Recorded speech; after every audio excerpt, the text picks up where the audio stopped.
Yes. Yeah! ఇకపోతే day 12 అండి money making methods.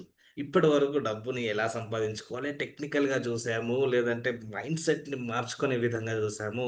కానీ ఎప్పుడైనా ఆర్గానిక్ వంటలతోటి ఆదాయపు పంటలు ఎప్పుడన్నా తెలుసుకున్నారా? ఈరోజు మన మనీ మేకింగ్ సెషన్‌లో డే 12 ద్వారా మిస్ మహా గారు చెప్పిన విషయాలలో మనం తెలుసుకోవడం జరిగింది.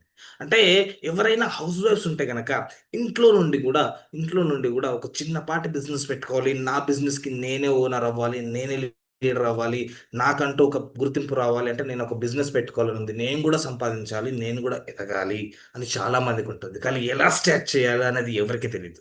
ఎప్పుడైనా సరే ఏదైనా ఆర్గానిక్ వంటలే గాకుండా మిగతా ఏదో ఒక చిన్నపాటి బిజినెస్ ఎవరైతే ఇక్కడ వచ్చిన ప్రతి ఒక్క నారీమణులు ఎవరైతే ఉన్నారో వాళ్ళు చేయాలనుకుంటున్నారో ఇక్కడ చెప్పే పాయింట్ ప్రతి ఒక్కటి దృష్టిలో పెట్టుకోండి.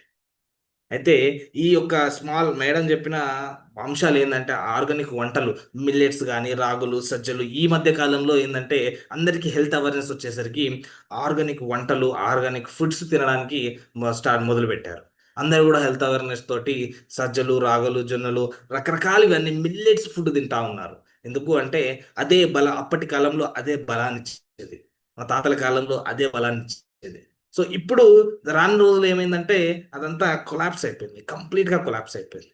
సో, మళ్ళీ దానికి వెలికి తీసే విధంగా ఎప్పుడైతే మనకి ఆ ఒక పెద్ద మహమ్మారి మనకు ఎదురైంది చూడండి. అప్పటి నుండి ప్రతి ఒక్కరము ఏం చేస్తా ఉన్నాం, ఒక హెల్త్ అవేర్‌నెస్ వచ్చేసాము. అందరం డాక్టర్‌లయిపోయాము. అందరికి తెలిసిపోతుంది. ఏమేమి, ఏమేమి డిసీజెస్ వస్తే దానికి ఎలాంటి ట్రీట్మెంట్ తీసుకోవాలి, ఎలాంటి టాబ్లెట్స్ ఏసుకోవాలి, ఎలాంటి మనం మెడిసిన్స్ మనం యూజ్ చేయాలి అన్నట్టుగా ఒక హెల్త్ అవేర్‌నెస్ వచ్చేసి దాంతో పాటుగానే ఎలాంటి ఫుడ్స్ తీసుకోవాలన్నట్టు ఆ హెల్త్ అవేర్‌నెస్‌తో పాటు ఈ యొక్క ఆర్గానిక్స్ ఫుడ్స్ తింటూ రావడం జరిగింది.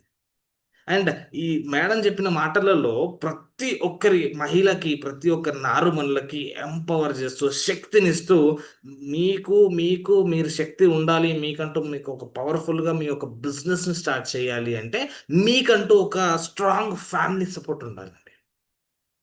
ఫ్యామిలీ సపోర్ట్ ఉండాలి. నాన్నగారైనా, తమ్ముడైనా, అన్న అయినా, భర్త అయినా ఎవరైనా సరే వాళ్ళందరూ ఇంట్లో ఉండే ప్రతి ఒక్కళ్ళు పార్టవుతారు. వాళ్ళెప్పుడైతే మీకు ఫ్యామిలీ సపోర్ట్‌నిస్తారో అప్పుడు మీరు అద్భుతంగా మీ యొక్క బిజినెస్‌ని మార్కెట్‌లోకి తీసుకురావచ్చు అన్న విషయాన్ని చెప్పారు. సో, దీంతో భాగంగానే మనం ఎప్పుడైనా సరే మనకున్న పరిజ్ఞానం బట్టి అంటే ఎప్పుడో మన తాతల కాలంలో నుండి లేకపోతే మన అమ్మలు, అమ్మమ్మలు కాలంలో నుండి మనం చూస్తా ఉన్నాము. వాళ్ళ పరిజ్ఞానం బట్టి మనం ఎలా సేల్స్ చేయాలి? మార్కెట్‌లో మన యొక్క బిజినెస్‌కి ఎలా తీసుకురావాలి? అన్న దాంతో పాటుగానే ఇప్పుడున్న కాలంలో డిజిటల్ మార్కెటింగ్ చాలా ట్రెండీగా నడుస్తా ఉంది కదా! ఆ డిజిటల్ మార్కెటింగ్‌ని యూజ్ చేస్తూ అప్పటి యొక్క పరిజ్ఞానాన్ని మనం యూజ్ చేస్తూ వీటి రెండిటిని మర్జ్ చేస్తూ మన యొక్క మన యొక్క బిజినెస్‌ని ఒక పోస్టర్ ద్వారానో, లేదంటే ఒక వీడియో ద్వారానో, లేకపోతే ఏదైనా ఒక షార్ట్ వీడియో ఐ క్యాచింగ్ లేదంటే అట్రాక్టివ్‌గా వచ్చే విధంగా ఆ యొక్క షార్ట్ గ్లింప్సెస్ లాగా లేదంటే చిన్నపాటి ఒక వీడియోని తీసి మనం డిజిటల్ మార్కెటింగ్ ద్వారా మన యొక్క బిజినెస్‌ని మార్కెట్‌లో తెలిపియచ్చు. మార్కెట్‌లో వైరల్ చేయొచ్చు. తద్వారా మనకి ఇన్‌కమ్ వచ్చే గ్యారంటీగా ఇన్‌కమ్ 100కి 200% వస్తుంది. అండ్ దాంతో పాటుగానే సోషల్ రెస్పాన్సిబిలిటీ మిత్రులు. సోషల్ రెస్పాన్సిబిలిటీ నథింగ్ బట్ ఇప్పుడు జనాలు ఏవి ఇష్టపడతా ఉన్నారు?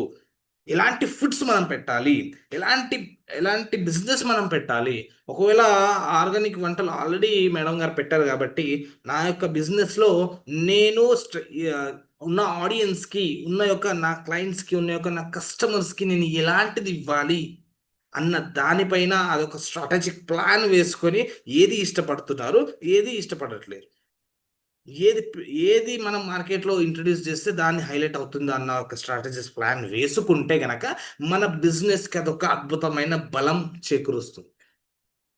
కాబట్టి సమాజాన్ని బట్టి, సమాజంలో ఉండే జనాలు బట్టి, కస్టమర్‌లని బట్టి మన యొక్క ప్లాన్‌ని మార్చాలి. మన యొక్క బిజినెస్ ఫుడ్స్‌ని మనం మారుస్తా ఉండాలి. వాళ్ళని బట్టి మన యొక్క స్ట్రాటజీస్ మారుతా ఉండాలి. మన యొక్క బిజినెస్. అండ్ ఈ యొక్క బిజినెస్‌లలో ఏందంటే, మరీ ముఖ్యంగా మనకు కావాల్సిందేందంటే ఓర్పు, ఓపిక.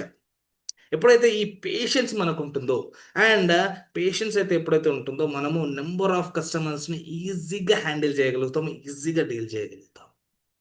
అండ్ ఈ దాని లోపల మెయిన్‌గా మన మహిళలు లేకపోతే ఆడవాళ్ళు, నారీమణులు చేసే ప్రతి ఒక్క బిజినెస్‌లో ఎన్నో, ఎన్నో ఒడిదుడుకులు, ఎన్నో కష్టాలు, ఇబ్బందులు ఏర్పడతా ఉంటాయి, వస్తా ఉంటాయి. అవన్నిటిని మనం ఎప్పుడైతే ఎదుర్కొని పట్టుదలతోటి మనం ఇది చెయ్యాలి. ఎవరో అన్నారు, మన యొక్క బిజినెస్ బాలేదు, లేకపోతే మన యొక్క ఫుడ్స్ బాలేదు, వాళ్ళు ఏదో అంటున్నారు.